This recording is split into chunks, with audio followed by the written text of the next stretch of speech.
তুমি কখনো এমন গল্প শুনেছো যেখানে কঠোর পরিশ্রম, স্থিতিস্থাপকতা, বুদ্ধিদীপ্ত চিন্তা ভাবনা একজন সাধারণ সংগ্রামীকে টেলিভিশনের একজন উজ্জ্বল নক্ষত্রে পরিণত করে? এটি কেবল ধনী থেকে ধনী হওয়ার গল্প নয়, এটি রবি দুবের বাস্তব জীবনের গল্প। প্রকৌশলের স্বপ্ন থেকে শুরু করে পর্দার উপস্থিতি দিয়ে ভারতীয় পরিবারগুলোকে শাসন করা একজন টিভি অভিনেতা থেকে শুরু করে একজন উদ্যোক্তার প্রযোজক এবং একজন প্রেরণাদায়ক বক্তা, রবি দুবে সবকিছুই করেছেন।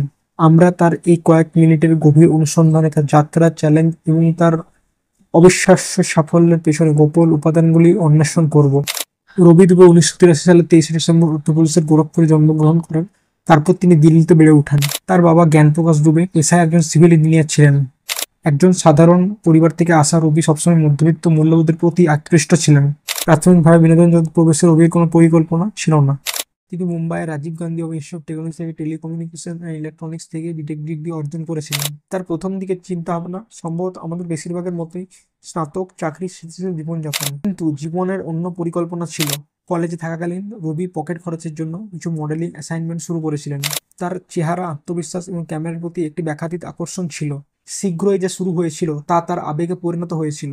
2006 সালে ডিডি অনুষ্ঠানের স্ত্রী তেরি কাহানির মাধ্যমে রবির জীবনের প্রথম বিরতি আসে। এটি কোনো বড় অনুষ্ঠান ছিল না, তিনি কোনো প্রধান চরিত্র ছিলেন না, কিন্তু এটি আলো জ্বালানোর জন্য যথেষ্ট ছিল। পরবর্তী বছরগুলিতে রবি বেশ কয়েকটি ধারাবাহিকে অভিনয় করেছিলেন, যার মধ্যে ছিল ডোলি সজাকে, ইহাকে হাম সিকান্দার, স স স ফির কই হ্যাঁ। ছোট ছোট চরিত্রে অভিনয় করলেও রবি তার সেরাটা দেওয়ার চেষ্টা করেছিলেন। 2010 সালে 12 থেকে 24 কারলবাগ অনুষ্ঠানের মাধ্যমে তার আসল সাফল্য আসে। প্রথমবারের মতো দর্শকরা তার প্রতি মনোযোগ আকর্ষণ করেন। তিনি আর কেবল সহায়ক অভিনেতা ছিলেন না, তার উপস্থিতি, তীব্রতা এবং আকর্ষণ ছিল। এরপর আসে রবির ক্যারিয়ারের সোনালী পর্যায়। 2014 সালে রবি দুবেকে জামাই রাজার মুখ্য ভূমিকায় অভিনয়, যেখানে তিনি অক্ষয় কুমারের সহ-প্রযোজনায় রিয়া শর্মার বিপরীতে অভিনয় করেন। অনুষ্ঠানটি ব্যাপক হিট হয়। আধুনিক জামাই সিদ্ধকর্মার চরিত্রে অভিনয় করে রবি স্টেরিওটাইপ ভেঙে লক্ষ লক্ষ মানুষের মন জয় করেন। তিনি আর কেবল একজন অভিনেতা ছিলেন না, তিনি ছিলেন একটি ঘরের নাম। কিন্তু রবিকে যা বিশেষ করে তুলেছিল তা তার অভিনয় শুধু নয়, তা ছিল তার মনোভাব।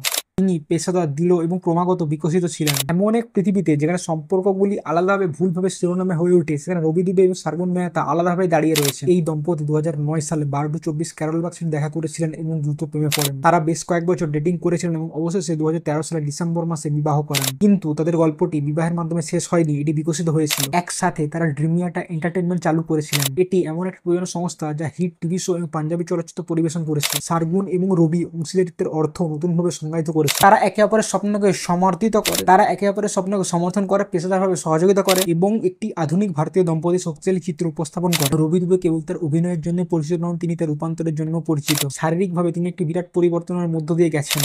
পাশের বাড়ির সুন্দর ছেলে থেকে একজন ছিঁড়ে যাওয়া তীক্ষ্ণ চেহারার ফিটনেস আইকন। একাধিক সাক্ষাৎকারে সেগুলো ধ্যান, পড়া এবং মানসিকতার কাজ তাকে একাধিকভাবে বেড়ে উঠতে সাহায্য করেছে, সে সম্পর্কে খোলামেলাভাবে কথা বলেছেন। তিনি সকালের কঠোর রুটিন অনুসরণ করেন, কৃতজ্ঞতা অনুসরণ করেন এবং অবচেতন মনের শক্তিতে দৃঢ় বিশ্বাসী। তিনি প্রায়শই বলেন যে বাস্তবতা আপনার চিন্তা ভাবনার পরিচালন ছাড়া কিছুই নয়। তাই ইনস্টাগ্রাম প্রেরণাদায়ক পোস্ট, উক্তি এবং গল্প প্রদর্শনের জন্য নয়, বরং ইতিবাচকতা ছড়িয়ে দেওয়ার একটি প্রকৃত প্রচেষ্টা। রবি এবং শাগুনের ড্রিমিয়াটা এন্টারটেনমেন্ট সত্যি দারুণ সাফল্য অর্জন করেছে। তারা উদাহরণের মতো সফল অনুষ্ঠান তৈরি করেছে, যা ভারতীয় টিভির শীর্ষস্থানীয় ধারাবাহিকগুলির মধ্যে একটি হয়ে উঠেছে। রবি কেবল অভিনয় করেনি, তিনি নির্মাণ, বিনিয়োগ এবং সৃষ্টি শুরু করেছিলেন। সাক্ষাৎকারে তিনি কেবল একজন অভিনেতা হতে চান না সে সম্পর্কে কথা বলেন, তিনি একজন স্রষ্টা হতে চান, এমন একজন যিনি অন্যদের সুযোগ প্রদান করেন, শক্তিশালী গল্প বলেন এবং শিল্পে মূল্য যোগ করেন। অভিনেতা থেকে উদ্যোক্তা হয়ে রবির বিবর্তন দেখায় যে তিনি সর্বদা দীর্ঘমেয়াদী চিন্তা ভাবনা করেন, চালু করার উদ্যোগ দিয়েছেন। তিনি তার ডিজিটাল কন্টেন্ট এবং চলচ্চিত্র চালু করার ইঙ্গিত দিয়েছেন। প্রতি যাত্রার মতো রবিরও কষ্ট ছিল। এমন সময় ছিল যখন সে মাসের পর মাস কাজ ছাড়াই কাটত। প্রত্যাখ্যান, আর্থিক চাপ, মানসিক সংগ্রাম সবই ছিল যাত্রার অংশ। কিন্তু রবি কখনো শিকারের ভূমিকা পালন করেন। তিনি এই ব্যর্থতাগুলোকে অনুপ্রেরণা হিসাবে ব্যবহার করেছিলেন, আরো কঠোর পরিশ্রম করেছিলেন, আরো শিখতেন এবং নিজের দিকে মনোনিবেশ করেছিলেন। তার ভাষায়, যদি তুমি বড় হতে চাও তাহলে তোমার স্বপ্নকে তোমার সমস্যার চেয়ে বড় হতে হবে। এটি ধৈর্য, বিশ্বাস এবং নিরল প্রচেষ্টার কথা। সাম্প্রতিক বছরগুলিতে রবি এক নতুন ধরনের ভূমিকা গ্রহণ করেছেন, একজন প্রেরণাদায়ী বক্তার ভূমিকা। পুরস্কার প্রদান অনুষ্ঠান, সাক্ষাৎকার, জনসাধারণের বক্তৃতা যাই হোক না কেন, তার কথার গুরুত্ব অপরিসীম। তিনি মানসিকতা, সচেতন জীবনযাপন, দৈনন্দিন আচার অনুষ্ঠান এবং মানসিক মনোযোগের মাধ্যমে কিভাবে সাফল্য অর্জন করা যায় তা নিয়ে বলেন। তিনি নেভিল গোডার্ড, সদ্গুরু, নেপোলিয়ন হিলের মতো চিন্তাবিদদের দ্বারা গভীরভাবে অনুপ্রাণিত। তার অনুসারীরা তাকে যেমন একজন সেলিব্রিটি হিসেবে নয়, বরং একজন আধ্যাত্মিক পথ প্রদর্শক হিসেবে দেখেন, যিনি অভিজ্ঞতা থেকে কথা বলেন। রবি দুবে ডিজিটাল গেমেও দক্ষতা অর্জন করেছেন, অন্তর্দৃষ্টি, ফটোশুট ও পর্দার পেছনের বিষয়বস্তু ভাগ করে নিচ্ছেন। কিন্তু অনেক সেলিব্রিটির মতো নয়, রবির বিষয়বস্তুতে গভীরতা রয়েছে। এটি অনুপ্রাণিত করে, উত্থান করে এবং প্রায় আত্মবিশ্বাসের সূত্রপাত করে। এটি একটি ছোট কবিতা, বইয়ের একটি লাইন, অথবা এটি দুটো একটি জীবনের পাঠ হোক না কেন, রবি কেবল অহংকার না, মূল্যবোধ ছড়িয়ে দেওয়ার জন্য সোশ্যাল মিডিয়া ব্যবহার করছে। তাহলে রবি দুবে আলাদা চেহারা কি?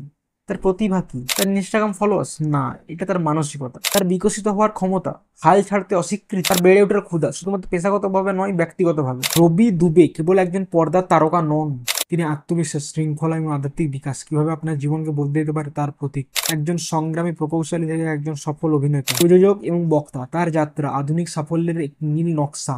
তাই পরের বারে আপনি যখন আটকে হারিয়ে বা অনিশ্চিত বোধ করবেন, তখন রবি দুবেকে মনে রাখবেন। হ্যাঁ, কারণ তিনি যদি নিজের জীবনকে পরিবর্তিত করতে পারেন, তাহলে আপনিও পারবেন।